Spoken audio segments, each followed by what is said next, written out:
12:34 in the Twin Cities on Sunday, the 30th of January. We didn't even tell people what day it is. They don't even know where. They don't even know what year they're in. They're just wandering about like. They don't know what time it is. They don't know what day it is. It's January 30th, 2011. This is our Not Quite Right broadcast network, bringing you religious radio. That's not quite right. With Carla Barnhill, the curator of the Mommy Revolution, and in our estimation, soon to be the greatest advice giver in America. Carla Barnhill is the finalist in the Good Morning America Guru Search. Carla, congratulations.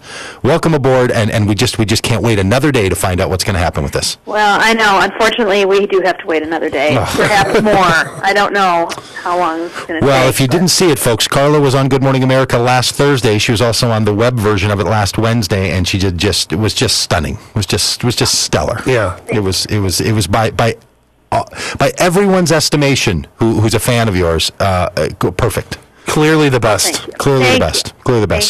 So if they don't see that, we will run a boycott against. We're going to rise up. We're going to rise up like Egyptians. Yeah. Awesome. Yeah. So look out, because we're willing to break break windows in Farmville on Facebook. We're willing to take it to the Farmville streets. right. In our own little way. So virtual revolution. When will you know, Carla? I thought they were going to. I don't know. I mean, I truly don't know. Hopefully sometime this week, but I honestly don't know. And so all the way along, it's been no very little. Letting us know what's happening when. So. Well, Carla, this is a lot to ask, so I've waited to ask this on air live so that it pressures you into saying yes. Okay.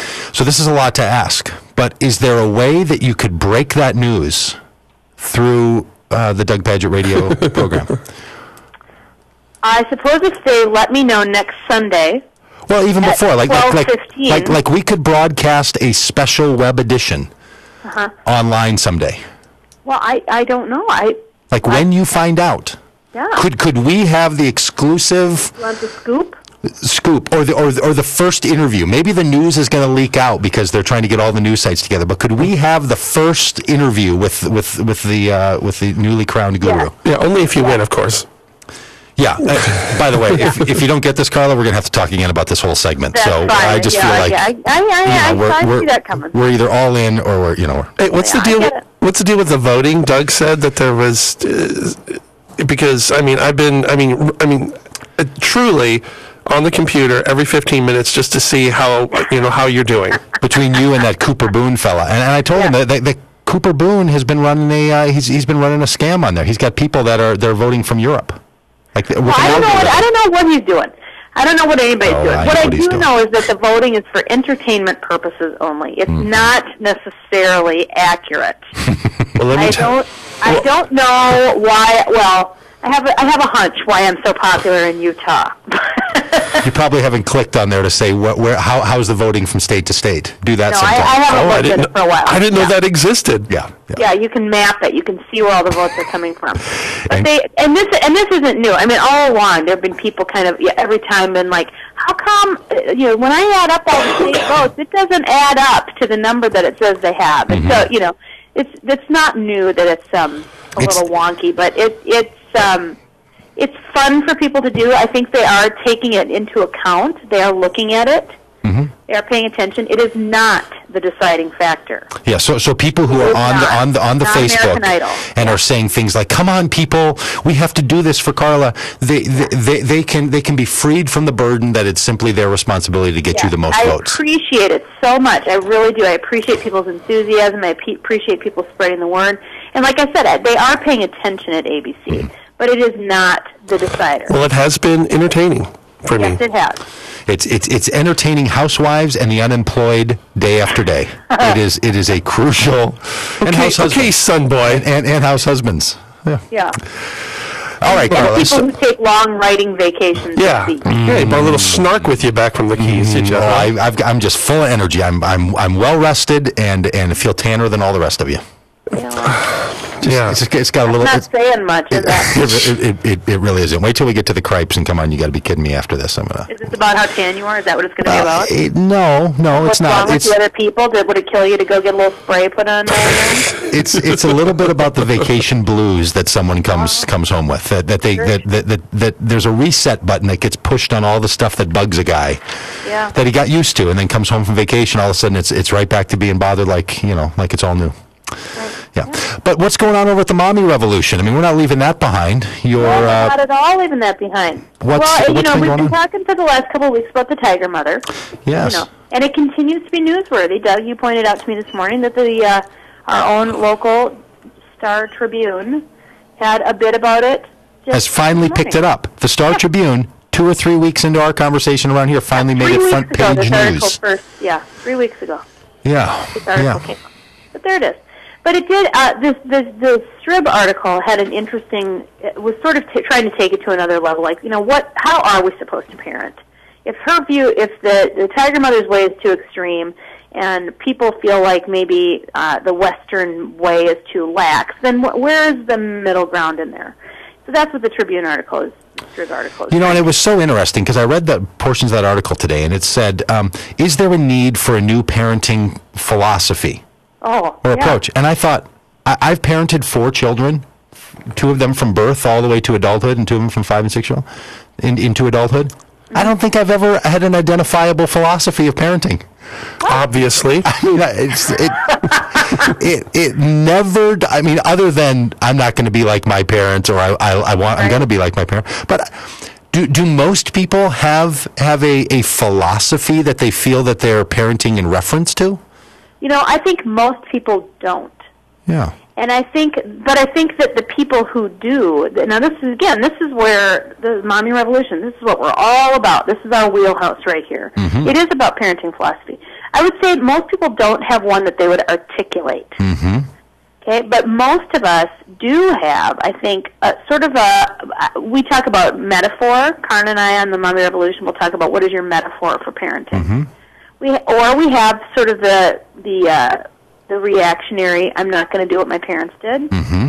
or the completely fused, I'm going to do exactly what my parents did. Mm. And so we do have, whether we ever articulate it, it's not something probably that we lay out or think about consciously, but we do have a parenting philosophy. Mm.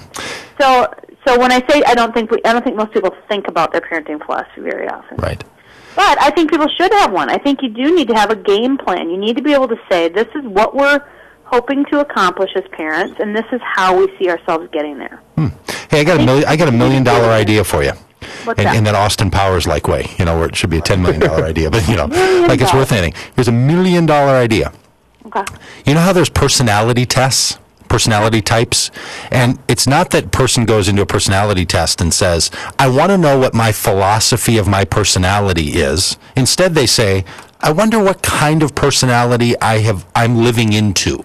Mm-hmm. So rather than like I'm going to set one ahead of time and then drive toward this philosophy to fulfill it, rather it's reflective, like who am I and how do I do this? I bet you and Karin could put together a little test, a little inventory that would allow people to say, oh, I see what kind of parent I am. I see how I approach this. Mm-hmm. I should strengthen that style because that's what I've naturally, started doing anyway. Well, there you go. That is $1 million idea. Huh? Like you could have a little one where people take it and they say, I've realized that I'm a sanguine parent, or I've realized I'm an ENTJ parent, or I've realized I'm because they have all those personalities, an Enneagram 6 parent. You could have your own little language set that would say, answer these 25 questions or fill out these little paragraphs or whatever, and then someone would say, I see how I parent. I didn't know that was actually a type. I thought it was just me, and now I can get help from other people who parent the way I do. Well, there you go. And it would give people a way to sort of articulate. Mm-hmm. Did you just trademark it? I just trademarked it right there. That whole idea now officially trademarked. All right. Yeah. All right. Well, I think you have to put your name somewhere on this now? No, it's yours. It's yours. I'm trademarking it for you. It's the Mommy Revolution parenting type. Thank you. Yeah. Well, let's see what we can do with that. I have no idea if that's actually a good idea or not. But. I don't know. I think it's intriguing, though, because I do think, like, what we talk about, again, we talk about metaphor. And, a lot of people have the metaphor of they're the teacher and the kids are the students. Mm-hmm. or they're the expert, and the kids are the minions who need to just learn the ropes. Well, I had one mom at a conference come up to me and say, she said, "You know what? I think I'm a drill sergeant." Oh, yeah. She said, "It's not what I want to be, but I find that that's the role I play. I'm the drill sergeant, and they're the plebes. I order them around, and I expect them to do what they're told." See? Yeah. How about that? Yeah. So there's. I didn't know that one was an option. I should have. Well, right. But sometimes I think, but just sort of starting to think intentionally, even before Carla and I come up with this genius plan, I think it's when people start to think, okay, what is the metaphor that I work with? How do I see myself and how do I see my children? And it can be very informative about kind of what it is you're trying to accomplish. And I think as parents, if you don't know what it is you want to accomplish as parents, that's when you feel like you're just spinning. You just feel like you're spinning your wheels because you don't have any sense of where you're going. And then you become a reactive parent instead of a proactive parent. And you become, a reactionary parent instead of a parent who really has sort of a plan in mind. And it plays out in everything. It plays out in discipline in particular when your kids are little, and then it plays out in sort of how you parent them through their teenage years. If you're going to be just punitive, or if you're going to try and help sort of structure their growth in a way that actually helps them develop what they need to be healthy adults. Right, because I guess if someone feels that they're having to make everything up on the spot all the time, that's part of what makes it exhausting. Exactly. That's exactly what makes it exhausting, because every day you wake up with a new set of challenges. And I think there's a wonderful book. It's an old book, but I recommend it to everyone whoever asks me what parenting books they should read. It's called Parent Effectiveness Training. P-E-T? E-E-T. And it's probably 50 years old, this book. Oh. But it's fantastic. And if parents want to kind of get an idea of how to build sort of a parenting philosophy, it's a great book to help you do just that. Is the author no longer in our world? I think he's still around, actually. Maybe we should have him on the show. Maybe we should have him on and interview him sometime. He's written a number of books. He did one on teachers, and he did parents, and he does all these kinds of things. I'll hunt him down, and I'll find him. You drag him in here, and you say, after next week when they declare you as the guru of America. I have poll and there's going to be yeah. You'll just make one. You'll actually have someone make a call for you. You'll have yours people. Well, that's Carla Barnhill. She does a great job over at themommyrevolution.com. Go over, tell her and Karen, her partner there, hi, and lend your voice to their conversation. And in a few weeks, she's going to be lending her voice to the America Advice industry. We're trying to figure out what it was. Her and Dear Abby and everyone. Sorry to leave you hanging. Sorry about that. That's Carla Barnhill.